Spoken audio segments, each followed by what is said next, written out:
Baik, Bismillahirrahmanirrahim. Assalamualaikum warahmatullahi wabarakatuh. Diperkenalkan kami dari kelompok 4 Bioenergi.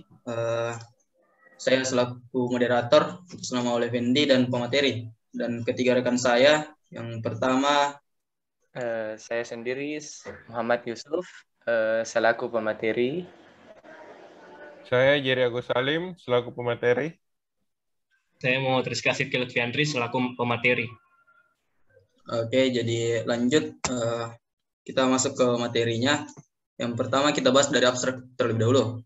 Minyak jelantah atau waste cooking oil sebagai limbah dari rumah tangga, restoran, dan pengusaha makanan dapat diolah menjadi biodiesel. Dapat digunakan untuk bus kampus Universitas Andalas di Padang, Sumatera Barat, Indonesia. Bahan bakar bus kampus ini berupa campuran bahan bakar dengan kandungan 5% biodiesel dan 95% solar. Unan memiliki 4 jenis bus kampus, yaitu 27 unit mikrobus putih, 7 unit bus putih, 4 unit bus hijau, dan 1 unit bus eksklusif dengan total konsumsi solar adalah 9.625 liter per minggu. Artinya, butuh 414 liter minyak jelantah untuk memproduksi biodiesel. Next.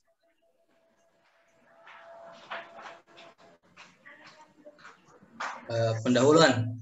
Krisis energi di Indonesia disebabkan oleh peningkatan konsumsi minyak bumi dalam kehidupan sehari-hari.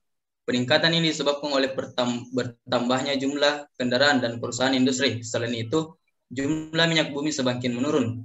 Sumber energi lainnya harus ditemukan dan diberdayakan untuk menyelesaikan masalah ini.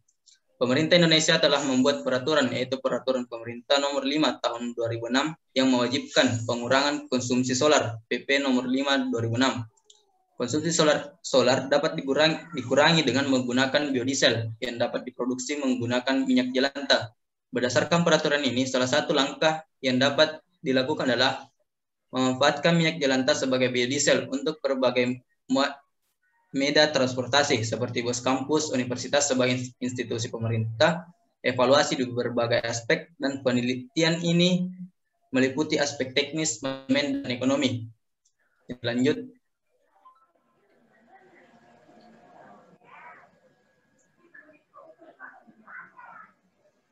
Yang ketiga adalah metodologi.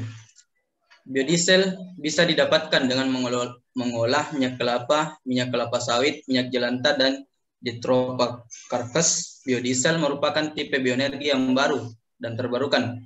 Karakteristik biodiesel menyerupai solar, artinya biodiesel dapat digunakan sebagai pengganti solar. Minyak jelantah dapat dihasilkan dari sisa pemakaian minyak goreng di pengusaha makanan, restoran, dan rumah tangga.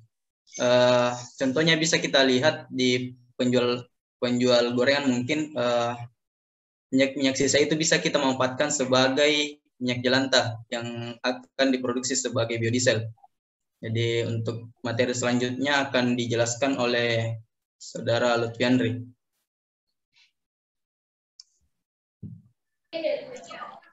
Baik, Universitas Andalas di Padang memiliki 27 bus kecil dan 7 bus besar yang melayani di hari kerja dan di hari libur. Riset ini dimulai dengan wawancara ke beberapa orang sopir dan koordinator bus kampus. Berdasarkan wawancara ini, didapatkan dengan rata-rata konsumsi solar adalah 45 liter per hari untuk bus kecil dan 90 liter per hari untuk bus besar. Perbandingan jarak tempuh dan kebutuhan solar untuk bus kecil adalah 1:4. Artinya, dibutuhkan 1 liter solar untuk jarak tempuh 4 km. Untuk bus besar, perbandingan konsumsi solar untuk setiap bus adalah 1:2. Artinya, 1 liter solar untuk jarak tempuh 2 km. Kemudian, diperoleh dari data BPS bahwa setiap area responden dapat diklasifikasikan menjadi 3 jenis, yaitu pengusaha makanan, restoran, dan rumah tangga. Selain itu, minyak jelantah bisa dihasilkan rumah tangga, restoran, hotel, rumah sakit, kantin di pasar, universitas, dan sekolah.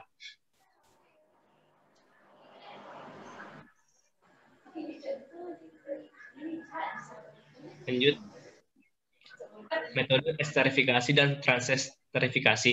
Saat membandingkan biodiesel dengan solar, hal yang perlu diperhatikan adalah tingkat emisi bahan bakar. Biodiesel menghasilkan tingkat emisi hidrokarbon yang lebih kecil, sekitar 30% dibandingkan dengan solar. Emisi CO juga lebih rendah, sekitar 18%.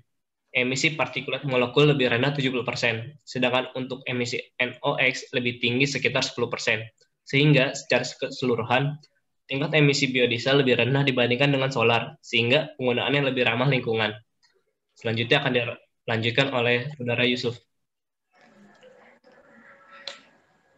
Baik, selanjutnya itu metode esterifikasi dan transesterifikasi yang merupakan sebuah proses di mana memperoleh sebuah biodiesel dari minyak jelantah. Jadi, proses pemurnian biodiesel minyak jelantah akan melewati beberapa tahap berikut menurut Firdaus 2009.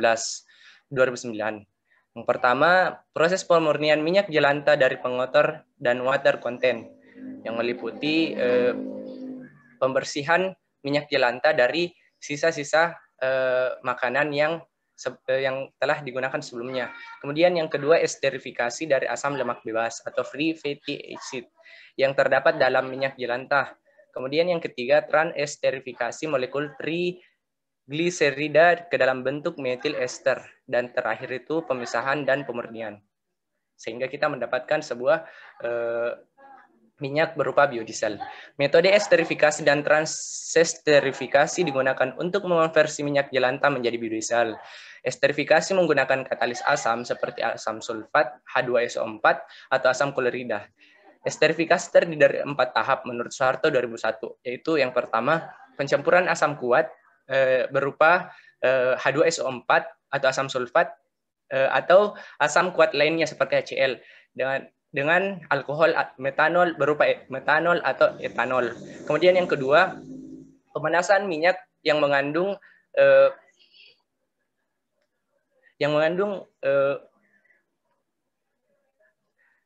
asam lemak bebas di atas 5% seperti minyak jelantah. Kemudian yang ketiga, pencampuran asam kuat berupa H2SO4 atau asam sulfat atau asam kuat lainnya seperti HCl dengan alkohol, metanol atau etanol dan minyak untuk mengurangi asam lemak bebas tersebut menjadi di bawah kadarnya itu di bawah 5%. Kemudian yang terakhir itu pemisahan minyak dengan metanol. Sehingga kemudian seluruh rangkaian esterifikasi ini menuju tahap transesterifikasi, di mana setelah kadar asam lemak bebas tersebut di bawah 5%, proses dilanjutkan dengan tahap transesterifikasi yang terdiri dari 4 tahap juga menurut Lesmana 2006, yaitu yang pertama, pencampuran katalis alkalin natrium hidroksida atau kalium hidroksida dengan alkohol berupa metanol atau etanol dengan katalis berkisar 0,5 sampai 1% dari massa minyak. Jadi sebelumnya itu massa minyak ini dihitung terlebih dahulu sehingga kita bisa menentukan berapa jumlah katalis yang diberikan dari natrium hidroksida atau kalium hidroksida sehingga konsentrasi alkohol berkisar 10 sampai 20% dari massa minyak. Kemudian tahap selanjutnya itu pencampuran alkohol, katalis dan minyak pada temperatur 55% dengan kecepatan konstan. Reaksi ini dilakukan selama 30 sampai 45 menit. Jadi selama pengadukan atau pencampuran semua katalis, alkohol dan minyak tersebut itu dipanaskan berkisar 55 derajat Celcius dan diaduk secara konstan.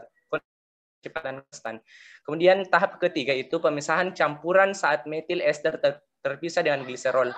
Metil ester yang terbentuk pada tahap ini disebut crude biodiesel karena mengandung substansi zat-zat pengotor seperti residu metanol, residu katalis, alkalin, dan sabun. Kemudian yang keempat, pencucian metil ester dengan menggunakan air hangat untuk memisahkan zat-zat pengotor dan kemudian dilanjutkan dengan menguapkan air yang terkandung dalam biodiesel. Dari tahap keempat ini terdapat di mana pemanasan kembali sehingga air-air yang masih terkandung dalam biodiesel yang kotor tadi itu bisa menguap. Kemudian lanjut, berikut merupakan proses transesterifikasi meliputi dengan persamaan reaksi kimia dalam produksi biodiesel merupakan sebagai berikut. Dari trigliserida kemudian dicampur dengan metanol, kemudian diberikan katalis berupa natrium hidroksida atau kalium hidroksida yang berkisar dari 0,5% sampai 1%, kemudian akan menghasilkan dua buah zat berupa gliserol. Yang pertama gliserol, yang kedua metil ester, yang selanjutnya metil ester sampai biodiesel ini itu akan disuling kembali sehingga menghasilkan biodiesel secara murni. Kemudian next, berikut merupakan diagram berupa tahap produksi biodiesel yang meliputi yang pertama itu seperti kita lihat pada baris pertama sampai keempat merupakan proses esterifikasi di mana minyak yang mengandung asam lemak bebas itu dilakukan proses pemanasan. Kemudian ditambahkan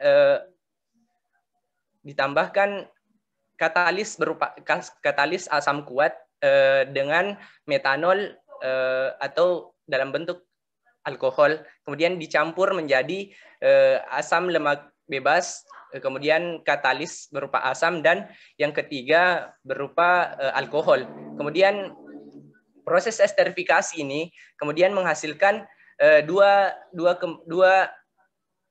zat. Yang pertama metanol yang dapat digunakan kembali, kemudian yang kedua berupa minyak katalis yang dicampur dengan katalis kalium hidroksida atau natrium hidroksida, kemudian dicampur kembali dengan etanol.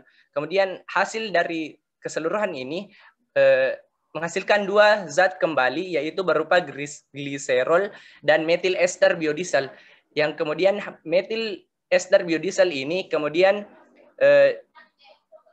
dilakukan pemisahan campuran dengan gliserol. Kemudian metil ester ini kemudian disebut tahap biocruise biodiesel karena mengandung substansi zat-zat pengotor, yang selanjutnya ini disuling kembali sehingga menghasilkan biodiesel.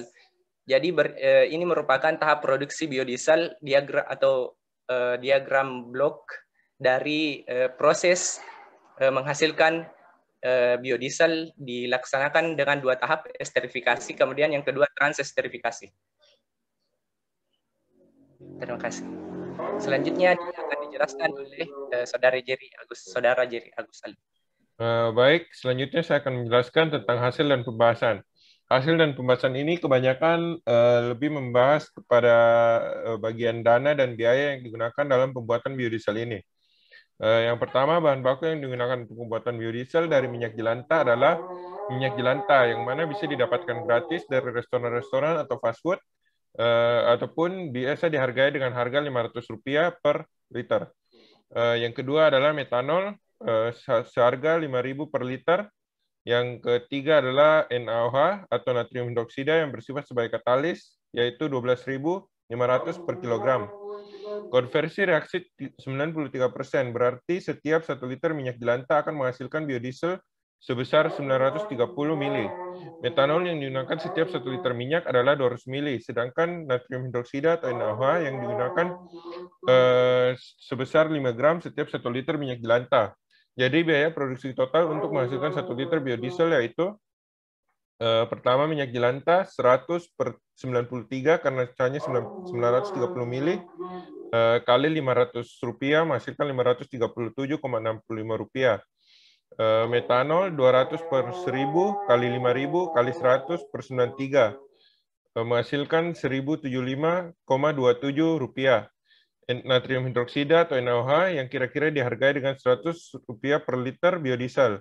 Utilitas listrik dan lain-lain, termasuk air dan pengerjaan-pengerjaan lainnya, dihargai dengan 100 per liter biodiesel.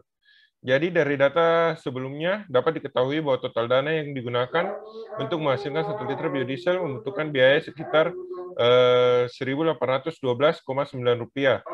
Harga ini dengan asumsi bahwa minyak jelantah seharga Rp500 per liternya. Jika ternyata harganya bisa gratis, jadi total biaya produksi biodiesel hanya menjadi Rp1.312,9 per liternya. Pada jurnal yang kami telah, tabel-tabel selanjutnya hanya menampilkan jenis dan jumlah bus serta hasil sensus penduduk untuk mengetahui ketersediaan minyak jelantah di masyarakat yang didapatkan dari BPS atau Badan Pusat Statistik, sehingga kami tidak memasukkannya karena menganggap tidak terlalu penting untuk pelajaran bioenergi ini. Sekian presentasi dari kelompok kami. Kami dari kelompok 4 mengucapkan banyak-banyak terima kasih.